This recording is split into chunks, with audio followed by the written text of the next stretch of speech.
Na noite de celebração como essa, em que nós estamos reunidos aqui para celebrarmos a graça de Deus, a alegria que o Senhor nos concedeu diante da nossa perdição e nos trouxe a alegria da vida eterna, quero lhes convidar para a leitura da palavra do Senhor no Evangelho que escreveu João.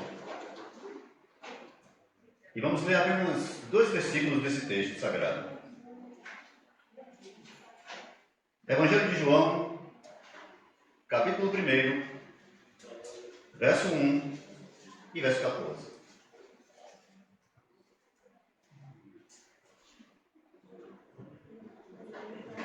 Nessa noite vamos falar sobre a eternidade que entrou no tempo.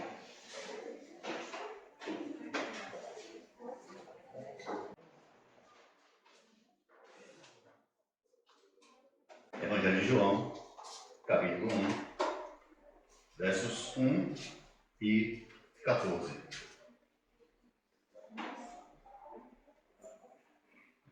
Todos encontraram? Nos diz assim a palavra do Senhor. No princípio era o Verbo, e o Verbo estava com Deus, e o Verbo era Deus.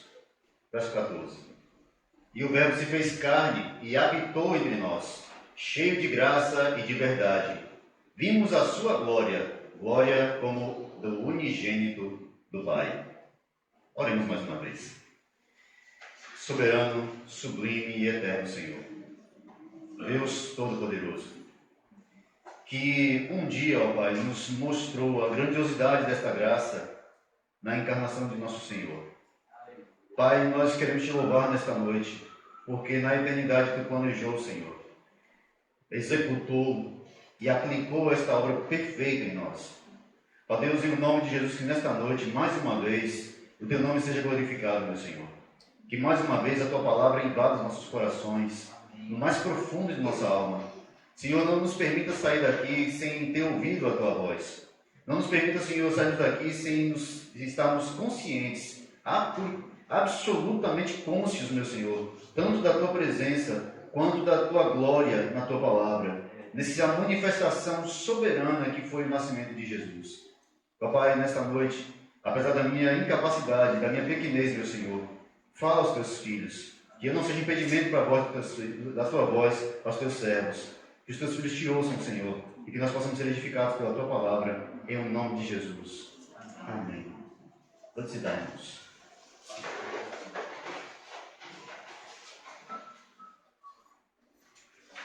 Normalmente, quando nós pensamos sobre o Natal,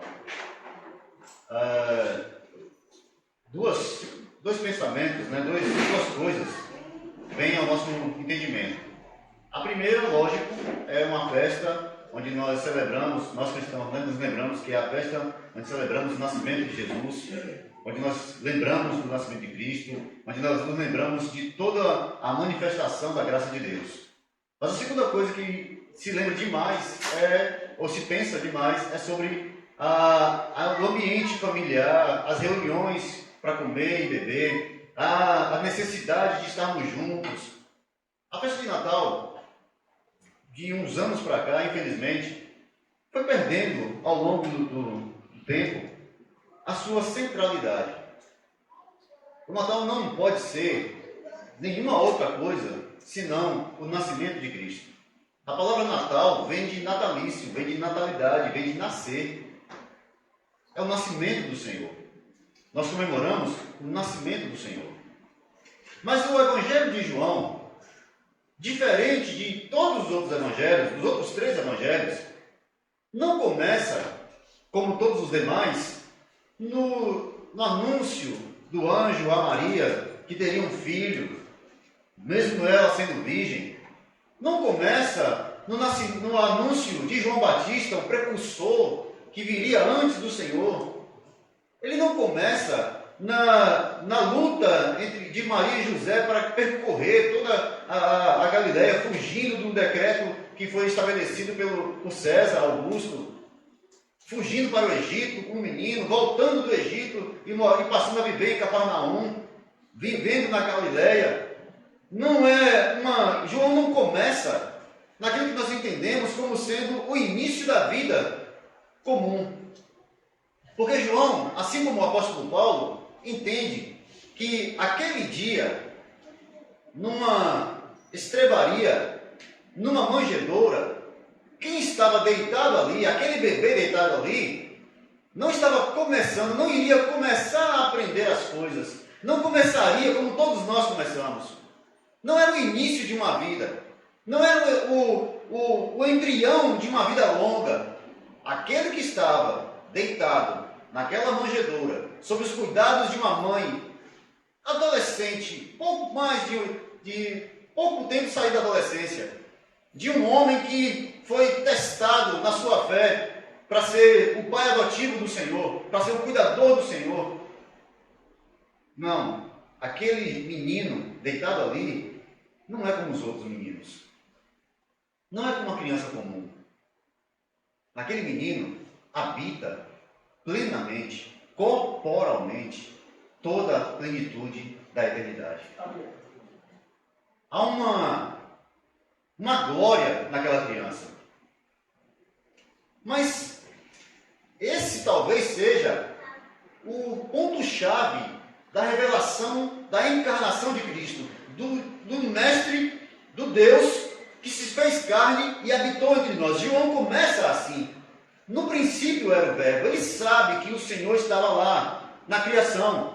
Quando Deus disse haja, ali estava o Senhor, a própria palavra. No Antigo Testamento a palavra ali é Davá, é a palavra ativa, é Deus falando.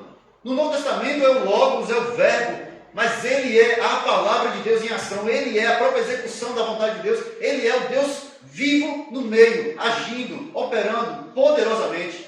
Ali estava o Espírito Santo pairando sobre as águas, ali está a Trindade trabalhando na criação. Aleluia. Ele está lá. Glória. O Mestre está lá.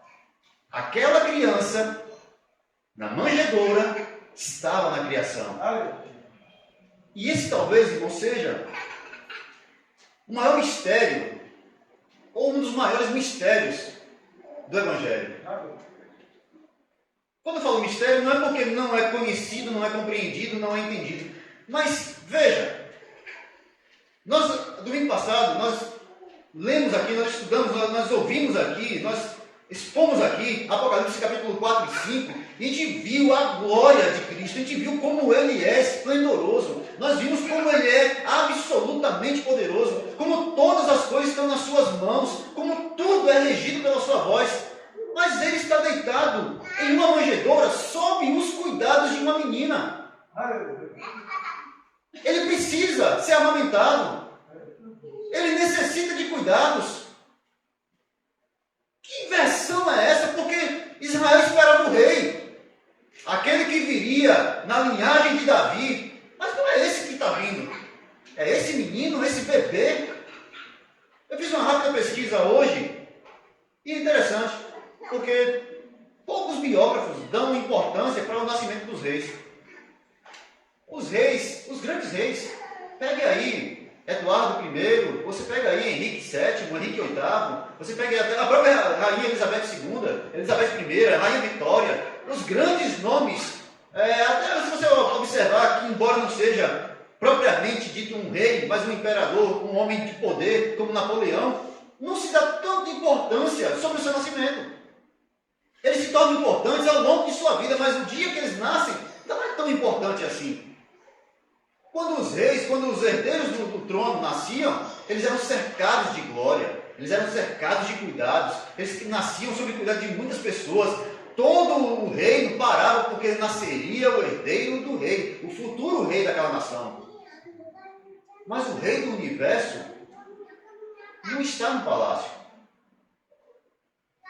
Não tem cuidados assim. João sabe que ele poderia começar o seu evangelho a partir daquele dia em que o Senhor se fez carne, habitou entre nós, lá na manjedoura. Mas ele quer mostrar que a eternidade se fez presente naquilo que é temporal. O Deus que está além do tempo, fora do tempo, que não tem ontem, nem hoje, nem amanhã, que não tem passado, não conhece passado, presente e futuro, porque todas as coisas diante dele está, é agora, é já. Que as coisas que aconteceram no princípio, ele anuncia o fim lá em Gênesis. Ele já diz o que vai acontecer no fim, no início. Ele estabelece todas as coisas e ele escreve essa história de tal maneira que nada sai do eixo, nada sai do seu plano, nada foge do seu controle, absolutamente nada. Lá no início ele avisa que o Messias viria, que seria que nasceria da semente da mulher, que nasceria de uma mulher, que esmagaria a cabeça da serpente, mas que ele mesmo seria ferido. E o ferimento do Messias é algo escandaloso para os judeus, é algo escandaloso para o pensamento grego, para o pensamento romano, para a filosofia é algo escandaloso, porque como pode você entender, você acreditar que o maior imperador de toda a história, de todo o universo, aquele que comanda todas as coisas, se fez voluntariamente dependente da sua criação? Entrou na sua criação de forma mais humilde possível. O apóstolo Paulo, pensando sobre isso, no capítulo 2 de Filipenses, ele diz: irmãos, que haja em vocês o mesmo sentimento que houve em Cristo Jesus, porque sendo ele Deus, não teve por usurpação ser igual a Deus, ou seja, ele sabia que ele é Deus, mas aniquilou-se, esvaziou-se de si mesmo, achado na forma de homem. E descendo essa forma de homem, se fez servo. E achado na forma de servo, humilhou-se até a morte, e morte de cruz. É uma descida muito radical, irmãos. É uma queda. Porque queda não é, eu não posso dizer chamar de queda, porque queda é do diabo. Mas é uma descida voluntária, que é extremamente complicada para nós. Para pensar, absolutamente impensável. O Rei do Universo abdicou do seu trono por causa da sua criatura. Mas lembre-se, não eram boas criaturas. Ele não morreu por pessoas boas. Ele não morreu por pessoas que amavam a ele. Ele não morreu por pessoas que estavam ansiosas por ele. O próprio João, no capítulo 1, disse: veio para o que era seu, mas os seus não lhe receberam. Não. Nós não queremos um rei assim. Nós não queremos um Messias desse jeito. João deixa muito claro. Ele habitou entre nós, ele montou essa expressão de João aqui, no versículo 14. O verbo se fez carne e habitou. Aqui a palavra habitou é tabernacular. Montou a sua tenda. Ele habitou entre nós. É como se aqui fosse um acampamento e ele vem e monta o seu acampamento. Mas o acampamento dele não é de lona. Não é uma tenda. Não é uma casa. O acampamento dele é um corpo igual ao nosso. Ele desce e toma essa habitação. Ele vive nessa habitação igual a minha, igual a sua. O Criador dessa habitação toma ela para si e habita nela. Ele habitou entre nós, ele tabernaculou entre nós. Mas aqueles que deveriam ficar extremamente felizes de ter um rei entre eles, disseram: não é assim que nós queremos um rei. Não é desse jeito que eu quero um rei. Nunca desejamos um rei assim. O rei que nós desejamos é aquele que Isaías disse, que os profetas falaram, que viria com glória, com poder, montado sobre um cavalo, que tomaria. Aquele que nós queremos. Mas esqueceram de Isaías 53. Esqueceram que Isaías disse que ele era desprezado, o mais rejeitado entre os homens, homem de dores, experimentado no trabalho. E nós, o próprio Isaías disse, não fazíamos qualquer beleza, não vimos beleza nenhuma nele, não fazíamos dele qualquer desejo, não havia nada nele que nos atraísse. Ele não atrai por sua beleza, ele não atrai por sua glória, ele não atrai por seu poder, ele não toma um trono, ele atrai por sua majestade, não. É um bebê numa estrebaria, porque não tinha lugar para ele na estalagem. Vai para o curral, deita-se sobre a comida dos animais. Lá ele é cuidado, lá ele é enrolado, lá ele é acalentado por seus pais. As únicas testemunhas desta glória toda são animais. Ninguém mais, não tem ali um coral cantando. Não tem ali uma comitiva de todas as nações vindo para adorar aquele que é nascido rei. Veio 3 magos, talvez mais. Os historiadores discutem se aqueles eram 3 reis, 4, 5, se tinha uma comissão maior. Mas a questão é que eles foram os únicos que vieram. E a maior apresentação, a gloriosa apresentação, o céu aberto com anjos cantando, são vistos por quem? Pastores no campo. Não tem uma plateia, irmãos, não tem reis vendo isso, não tem príncipes vendo isso, não tem governantes vendo isso. O soberano Senhor de todas as coisas entra no mundo de forma tão simples, tão diminuta, que não chama a atenção de ninguém. Até os evangelistas têm dificuldade de dizer o que está acontecendo naquele dia.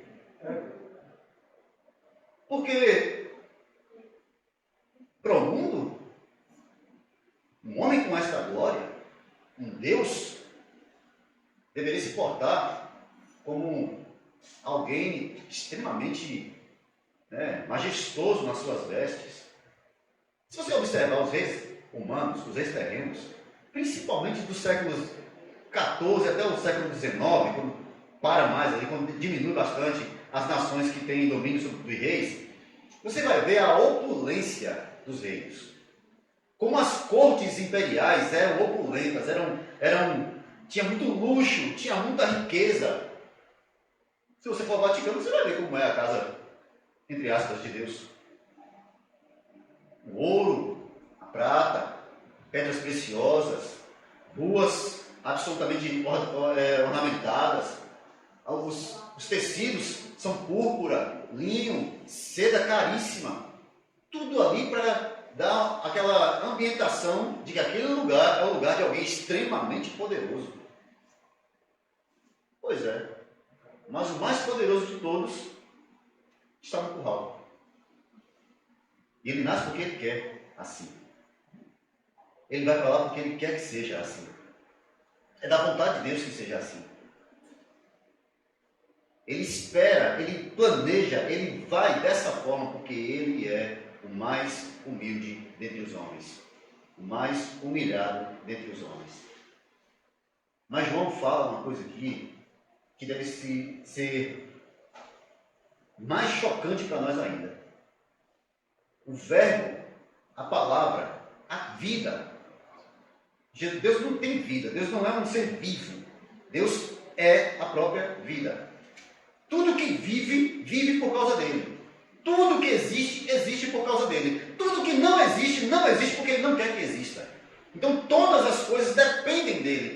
Ele falou e as coisas vieram à existência. Ele fala e elas desaparecem. Então assim, tudo obedece à sua voz.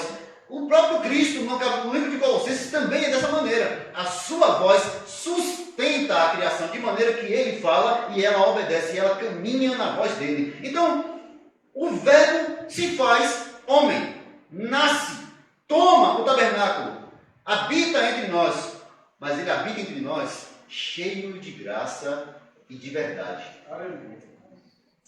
E aqui está aquilo que o mundo não está acostumado: graça e verdade. Deus trouxe graça. Deus mostra misericórdia.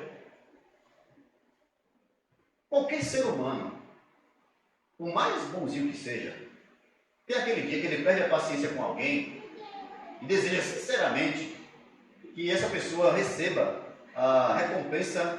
E quando ele fala de recompensa, não está falando de perdão, não, está falando de outra coisa. Ele não quer nada demais não, só que essa pessoa morra, de preferência assim, de uma forma bem dolorosa, nada demais. A gente tem a tendência a não usar de misericórdia, não ter misericórdia e não ser misericordioso. A nossa tendência é essa. Ser misericordioso é uma briga nossa todo dia. A gente briga para ser misericordioso, a gente se obriga a ser misericordioso. Mas Deus, o imperador, vem ao acampamento de seus inimigos. E como você acha, como você espera que um grande império, o mais poderoso de toda a existência, maior do que o de Alexandre, maior do que os romanos, maior do que os assírios, maior do que os sírios, maior do que Xerxes, maior do que os mongóis, muito maior do que qualquer um desses. Nenhum desses sequer chega perto de um batalhão do reino de Deus. Aí agora você pensa assim, esse exército preparado pelo Senhor vai entrar em conflito com o exército da terra. Aí você fica logo imaginando aqueles filmes, né? Senhor dos Anéis, né? Aquela batalha lá, espada, é quase um guerreiro Jedi. Aí você fica imaginando essas coisas. Mas acontece que o imperador, comandante, vem para o reino dos seus inimigos e oferece paz, reconciliação, perdão, glória. Ele vem para os seus inimigos e diz: vinde a mim, os que estão cansados, sobrecarregados, eu alivio vocês. Tomem sobre vocês o meu jugo, aprendam de mim, sou manso, humilde de coração, vocês vão encontrar descanso para as vossas almas. Ele não vai na mesma linha daqueles. A gente sempre imagina, não, de forma alguma, um governo que foi atacado vai responder de forma branda, não! Nós queremos guerra, queremos sangue. Ele não. Ele vem, habita, cheio de graça. Graça, irmãos, não é só favor que nós não merecemos, porque a palavra favor é uma palavra que não é digna dessa tradução, dessa palavra. Por isso que as traduções em português preferem manter graça. Porque graça não é alguma coisa que você merece. Graça não é feita porque você fez alguma coisa em troca. Graça não é a resposta a uma atitude sua. Graça é misericórdia voluntária. Graça é perdoar o imperdoável. Graça é amar o que se deveria odiar. Graça é estender a mão para o inimigo. Graça é tocar no leproso e transformá-lo em alguém limpo. Não se tornar leproso com ele. Então, assim, a graça é algo que nós não conseguimos imaginar, porque no português, até a palavra de graça traz desconfiança para nós. Porque a gente aprendeu que nada é de graça. E quando alguém dá alguma coisa de graça, minha mãe dizia, se é de graça, desconfie. Porque a gente desconfia. Porque a gente sabe que o coração do homem é maligno. Então assim, não, esse homem não vai me dar essas coisas de graça. Mas aqui é graça mesmo. Aqui é graça daquilo que você jamais imaginou. Pense. Eu quero que você pense no maior pecado que você conseguir imaginar. Pense no pior pecado que você já cometeu na sua vida. O pior. Vai lá, tira lá, como diz o meu amigo David, tira os esqueletos do armário aí. Vai lá. Escrafunche aí a sua história. Procure aí aquele negócio que você fez que você nem sequer gosta de lembrar, porque você sabe que é terrível. Você prefere esquecer. Você prefere jogar essas coisas no... Não, vou deixar isso para lá. A graça pega esse negócio aí que você imaginou. Glória a Deus, aleluia. Destrói. Aleluia. Apaga. Extermina. Não há mais nada. Não há mais história. Aleluia. Tudo é apagado. Quem está em Cristo, nova criatura é. As coisas velhas se passaram, tudo se fez novo. Então, a nossa história passa a ser uma história da graça. A caminhada nossa é uma caminhada pela graça. Nós andamos continuamente debaixo da graça. Porque quem nos sustenta graciosamente.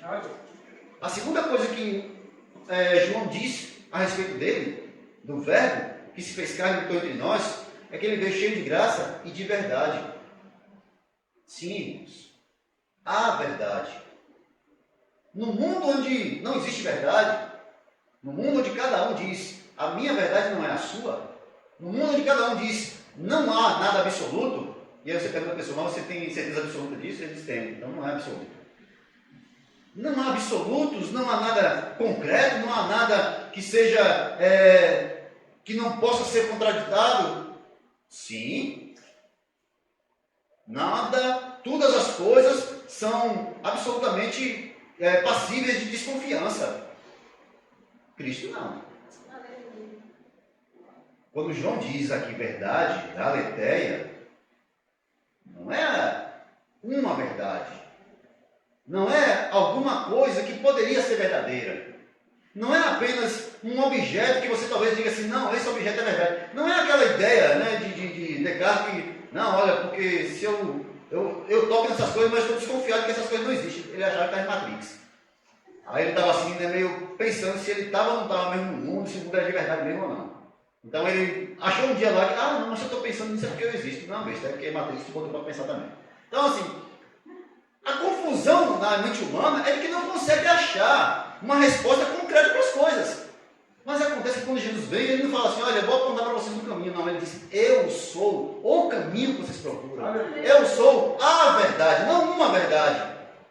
No próprio texto original não existe um artigo que possa dizer ali que é talvez uma verdade ou uma entre outras verdades. Não, ali é o singular, único, a verdade. Não existe outra verdade, não existe ninguém mais verdadeiro. Então ele traz a verdade a nós, ele nos mostra a verdade. Tudo que nós podemos entender como verdade está em Cristo. Tudo que nós podemos conhecer de Deus, Cristo nos revelou.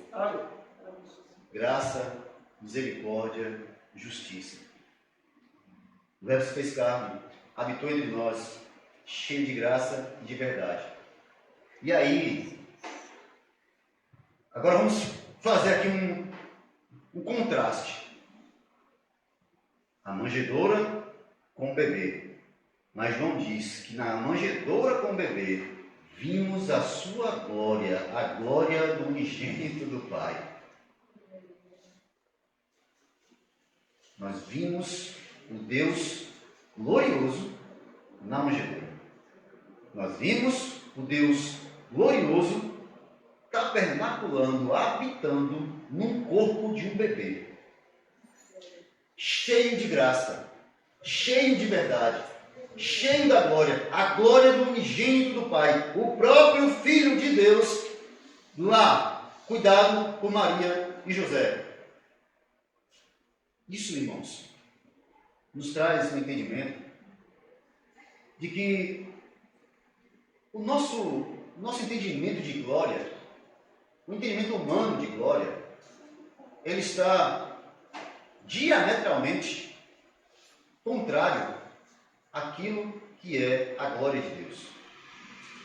Porque os homens tentam construir a sua própria glória. Deus não precisa construir glória nenhuma, porque Ele é glorioso. Os homens tentam fazer um caminho que coloque Ele em exaltação. Deus não precisa se exaltar, porque Ele já é o mais exaltado de todos. Os homens tentam construir uma escada que colocar o seu trono no lugar mais alto. Se você observar, por exemplo, as grandes construções do passado, pirâmides, zigurates, templos antigos, palácios antigos, todos eles tentam mostrar algum tipo de opulência no tamanho, na estrutura, tentando aparentar algum tipo de glória. Mas aquele que poderia mostrar sua glória em um momento muito simples, num abrir dos céus, numa visão que em poucos de nós existiria, ele prefere se apresentar na manjedoura, simplesmente para que nós possamos conhecê-lo, não a partir da sua glória, mas a partir da sua humildade. Um Deus absolutamente soberano, que é humilde. Como pode ser isso, irmãos? Humildade para nós, e aí a gente tem aqueles estereótipos, né, de humildade. Quem é humilde? Aquele menino que anda de celular havaiana, que usa camiseta regata, bermuda, aquela bermuda que compra só 10, né, compra 3 por 10.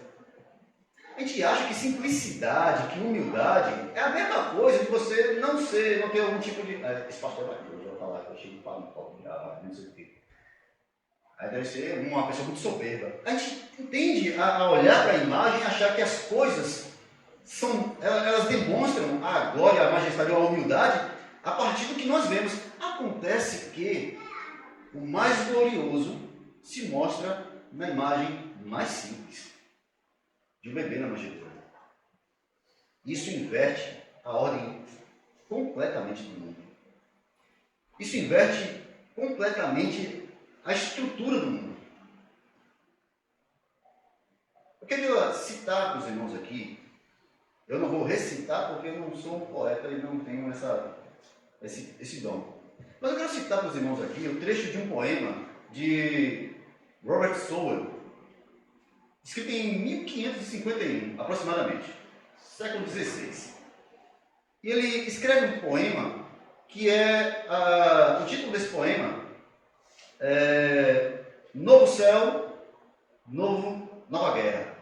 Novo céu, nova guerra. A gente poderia ser pensando, novo céu, nova terra. Não. É novo céu, nova guerra. Porque ele vai mostrar que aquele que vem para estabelecer o seu reino, pense, quando uma nação vai tomar outra nação para estabelecer o seu reino nessa nação inimiga, a gente viu muito isso na história de Israel. Eles vinham com paz, com alegria, com simplicidade. Não, eles vinham arrasando tudo, matando, destruindo, tomando tudo. E depois levavam todo mundo cativo para as suas nações. O Rei dos Reis, o que ele faz? Esse bebê recém-nascido veio para pilhar Satanás e seu aprisco. E o inferno, a sua presença treme. E ele, de frio, de fato, geme. Pois, com esse sábio manso, desarmado, com lágrimas, luta e conquista tudo. Tendo no peito nu por escudo, seus golpes, o choro do bebê mimoso. Suas flechas, os olhos chorosos. Sua insígnia marcial, o frio e a fragilidade gentil. E o seu corcel de guerreiro, a carne débil e vil. O que Sowell faz aqui é mostrar que o maior guerreiro, o maior dos reis, o maior dos imperadores, o soberano sobre tudo, tabernaculou com a mais simples de todas as imagens que ele poderia fazer. Quando nós olhamos para a manjedoura, nós temos que lembrar, Deus se fez carne e habitou entre nós. Mas aquele bebê era a própria glória de Deus revelada a nós. Se você lembrar aí do livro de Colossenses, capítulo 1, versos 15 ao 20, nos diz assim: aquele bebê é a imagem do Deus invisível, o primogênito de toda a criação, porque nele foram criadas todas as coisas, nos céus e na terra, as visíveis e as invisíveis, sejam tronos, sejam dominações, sejam principados, sejam potestades. Tudo foi criado por ele e para ele. Ele é antes de todas as coisas, e nele todas as coisas subsistem. Também ele é a cabeça do corpo, da igreja, é o princípio, o primogênito dentre os mortos, para que em tudo tenha a preeminência, porque aprove a Deus que nele habitasse toda a plenitude, e que, havendo por ele feito a paz pelo sangue da sua cruz, por meio dele reconciliasse consigo mesmo todas as coisas, tanto as que estão nos céus, como as que estão na terra. Naquele bebê, que cresceria, que estava crescendo, caminhando, que caminharia em direção à cruz, habitava toda a plenitude da existência. Toda a glória de Deus habitando num bebê. Toda a glória de Deus deitada no colo de uma moça sob seus cuidados. Toda a plenitude da existência num lugar mais simples que se poderia imaginar. O choro daquele bebê assustava o inferno. O estremecer de frio daquele bebê estremecia o inferno. Porque, como nós já vimos em textos aqui que nós estudamos antes, no Evangelho de Marcos, se alguém deu testemunho de Jesus durante toda a sua peregrinação, durante todo o seu tempo, se alguém sabia quem realmente ele era, eram os demônios. Porque todas as vezes se dobravam diante dele e diziam: sabemos quem tu és o Filho de Deus. Tremiam e estremeciam diante do choro de um bebê, porque sabiam, nele habita corporalmente toda a eternidade.